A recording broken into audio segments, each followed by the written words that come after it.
Hi hello ನಮಸ್ಕಾರ ಎಲ್ರಿಗೂ welcome back to my channel Vijju's tasty food.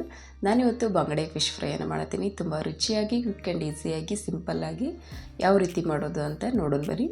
ನಾನಿಲ್ಲಿ ಮೊದಲಿಗೆ 4 ಫಿಶನ್ನು ತೊಗೊಂಡಿನಿ. ಈಗ ಅವನ್ನ ಕ್ಲೀನಾಗಿ ತೊಳೆದ್ಬಿಟ್ಟು ಕಟ್ಸ್ ಎಲ್ಲ ಹಾಕ್ಕೊಂಡಿದ್ದೀನಿ. ಈ ರೀತಿ ಉದ್ದದಾಗೆ ಕಟ್ಸ್ಗಳನ್ನು ಹಾಕ್ಕೊಂಡು ಎತ್ತಿಟ್ಕೊಂಡಿದ್ದೀನಿ. ಈಗ ಅದಕ್ಕೆ ಮಸಾಲವನ್ನು ರೆಡಿ ಮಾಡ್ಕೊಳ್ಳೋಣ.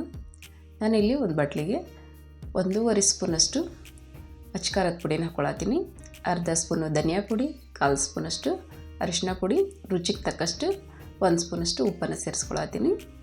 ಈಗ ಅದಕ್ಕೆ ಅರ್ಧ ಸ್ಪೂನು ಫಿಶ್ ಫ್ರೈ ಮಸಾಲವನ್ನು ಹಾಕ್ಕೊಳತ್ತೀನಿ. ಈಗ ಅದಕ್ಕೆ ಅರ್ಧ ನಿಂಬೆಹಣ್ಣಿನ ರಸವನ್ನು ಸೇರಿಸ್ಕೊಳತ್ತೀನಿ. ನಿಂಬೆಹಣ್ಣಿನ ರಸ ಬೇಡನವರು ಹುಣಸೆ ಹಣ್ಣಿನ ರಸವನ್ನು ಕೂಡ ಹಾಕ್ಕೊಂಡು ಮಾಡ್ಕೋಬೋದು. ಈಗ ಅದಕ್ಕೆ 2 ಸ್ಪೂನಷ್ಟು ಎಣ್ಣೆನ ಹಾಕ್ಕೊಂಡು ಮಸಾಲವನ್ನು ಮಿಕ್ಸ್ ಮಾಡ್ಕೊಳ್ಳೋಣಂತ. ಈ ರೀತಿ ಎಲ್ಲವನ್ನು ಹೊಂದ್ಕೊಳ್ಳೋ ರೀತಿ ಸರಿಯಾಗಿ ಮಿಕ್ಸ್ ಮಾಡ್ಕೊಳ್ರಿ. ಈಗ ಮಸಾಲ ರೆಡಿ ಆಗೈತಿ. ಈಗ ಇದನ್ನೀಗ ಫಿಶ್ಶಿಗೆಲ್ಲ ಹಚ್ಕೊಳ್ಳೋಣಂತ. ಈ ರೀತಿ ಎಲ್ಲದಕ್ಕೂ ಅಂಟ್ಕೊಳ್ಳೋ ರೀತಿ ಫುಲ್ ಕಟ್ಸ್ ಒಳಗೆಲ್ಲ ಸೇರ್ಕೊಳ್ಳೋ ರೀತಿ ಫಿಶ್ಶಿಗೆ ಮಸಾಲವನ್ನು ಹಚ್ಕೋಬೇಕು. 2 ಸೈಡ್ ಕೂಡ ನೀಟಾಗಿ ಹಚ್ಕೊಳ್ರಿ. ಈ ರೀತಿ ಈಗ ಎಲ್ಲವನ್ನು ಹಚ್ಕೊಂಡು ನಾವು ಎತ್ತಿಟ್ಕೊಳ್ಳೋಣಂತ. ಈಗ ಎಲ್ಲದಕ್ಕೆ ಹಚ್ಕೊಂಡು ಎತ್ತಿಟ್ಕೊಂಡೀನಿ. ಇವಾಗ ಇದನ್ನು ಅರ್ಧ ಗಂಟೆ ಕಾಲ ನೆನೆಸಿಟ್ಕೋಬೇಕು. ಅರ್ಧ ಗಂಟೆ ಕಾಲ ನೆನೆಸಿಟ್ಟಾದಮೇಲೆ ಈಗ ತವಾವನ್ನು ಇಟ್ಕೊಳತ್ತೀನಿ.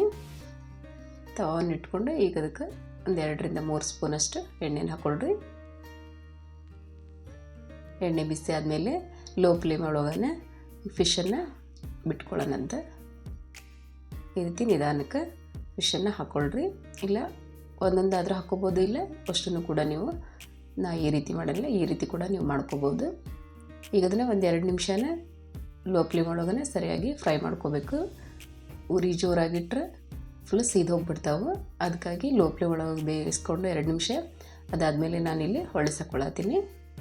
2 ಸೈಡು ಕೂಡ 1-2 ನಿಮಿಷ ನಿಧಾನ ಉರಿ ಒಳಗನೆ ಫ್ರೈ ಮಾಡ್ಕೊಳ್ರಿ. ಈಗ ನೋಡ್ರಿ ಯಾವ ರೀತಿ ಆಗೈತೆ ಅಂತೇಳಿ. ಈ ಥರ ಡ್ರೈ ಆಗುತ್ತನ ಫ್ರೈ ಮಾಡಿಕೊಂಡು ಈಗ ಫಿಶ್ ಫ್ರೈ ರೆಡಿ ಆಗೈತಿ. ಬಂಗಡೆ ಫಿಶ್ ಫ್ರೈ ತುಂಬ ರುಚಿಯಾಗಿ ಟೇಸ್ಟಿಯಾಗಿ ಸಿಂಪಲ್ಲಾಗಿ ಮಾಡುವಂಥ ಮಸಾಲ ಫಿಶ್ ಫ್ರೈ ನಿಮಗೂ ಇಷ್ಟ ಆಕೈತೆ ಅನ್ಕೋತೀನಿ. ಇಷ್ಟ ಆದರೆ ಲೈಕ್ ಮಾಡಿರಿ, ಶೇರ್ ಮಾಡಿರಿ, ಕಮೆಂಟ್ ಮಾಡಿರಿ. ನನ್ನ ಚಾನಲನ್ನು ಸಬ್ಸ್ಕ್ರೈಬ್ ಮಾಡಿಕೊಂಡು ಸಪೋರ್ಟ್ ಮಾಡಿರಿ. ಧನ್ಯವಾದಗಳು.